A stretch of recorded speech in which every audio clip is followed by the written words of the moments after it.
सोमनाथ के मंदिर को ही नहीं तोड़ा था, अयोध्या में राम जन्मभूमि को भी इसी व्यक्ति ने क्षतिग्रस्त किया था पहली बार। महाराज सुहेलदेव ने उसको मारा ही नहीं, वह मौत मारा था जो इस्लाम में सबसे खराब मानी जाती है। गरम लोहे के तवे को रख करके उसमें बांध करके जलाया था उसको। इस्लाम में इस प्रकार की मौत जहन्नुम में जाने की गारंटी होती है, जहन्नुम में भेजने की गारंटी महाराज सुहेलदेव ने सालार मसूद को दी थी। 1000 साल पहले जो शौर्य महाराजा सुहेलदेव ने दिखाया था उसे सभी को जानना चाहिए। उन्होंने सोमनाथ मंदिर को तोड़ने वाले विदेशी आक्रांता को सिर्फ रोका ही नहीं, बल्कि ऐसी निर्मम मौत दी कि किसी की दोबारा ऐसा करने की हिम्मत नहीं हुई। सालार मसूद गाजी मियां माफिया से कम नहीं था। अभी जो माफिया मिट्टी में मिल गए हैं उनका ही एक रूप था। उसने मंदिर तोड़े थे। महाराजा सुहेलदेव ने उसे ऐसी मौत दी थी जो इस्लाम में सबसे खराब मानी जाती है। गर्म लोहे के तवे पर बांधा और जला दिया। माना जाता है कि इस्लाम में इस प्रकार की मौत जहन्नुम में जाने की गारंटी होती है और महाराजा सुहेलदेव ने उसे जहन्नुम भेजने की गारंटी दी थी। जब तक अत्याचारी के साथ इस प्रकार का व्यवहार नहीं करेंगे, वह भारत की संस्कृति से इसी प्रकार का व्यवहार करता रहेगा। यह बयान है उत्तर प्रदेश के मुख्यमंत्री योगी आदित्यनाथ का।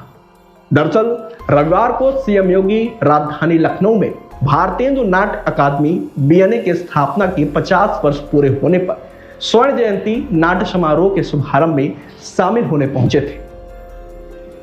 इस मौके पर सीएम योगी ने अकादमी के भवन और 2 प्रेक्षागृहों का लोकार्पण किया, साथ ही कलाकारों और छात्रों को सम्मानित किया।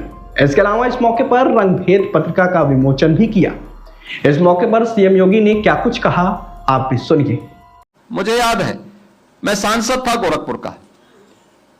मैं एक बार वहां आया था कार्यक्रम में, और वह कार्यक्रम हम लोगों ने महाराज सुहेलदेव के विजयोत्सव पर ही वहां पर बहराइच के पास करवाया था। मुझे प्रशासन ने रोकने का प्रयास किया था, तब भी मैं गया था कार्यक्रम में। उतनी भीड़, अपेक्षित भीड़ नहीं थी क्योंकि लोगों को पता ही नहीं था।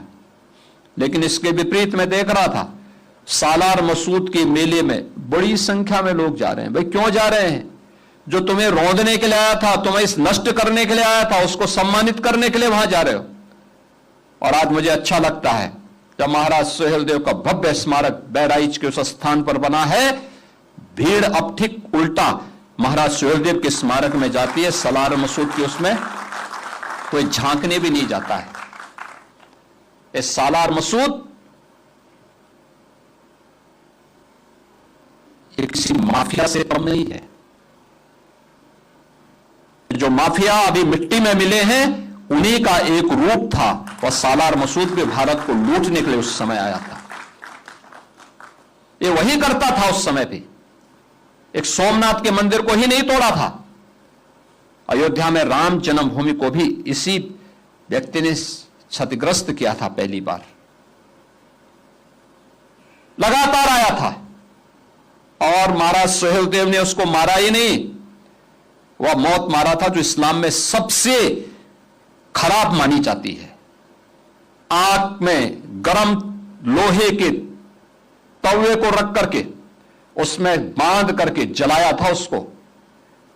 और माना जाता है कि इस्लाम में इस प्रकार की मौत जहन्नुम में जाने की गारंटी होती है, और जहन्नुम में भेजने की गारंटी महाराज सुहेलदेव ने सालार मसूद को दी थी। और जब तक अत्याचारी के साथ इस प्रकार का व्यवहार नहीं करेंगे, तब तक वह भारत की संस्कृति पर इसी प्रकार का वो प्रहार करता रहेगा, क्योंकि जब भी उसे अवसर प्राप्त होगा। और यह कार्य, लेकिन महाराज सुहेलदेव के नाम पर कोई नाट्य श्रृंखला नहीं, कोई भी नाटक नहीं, कोई भी संगीत नहीं।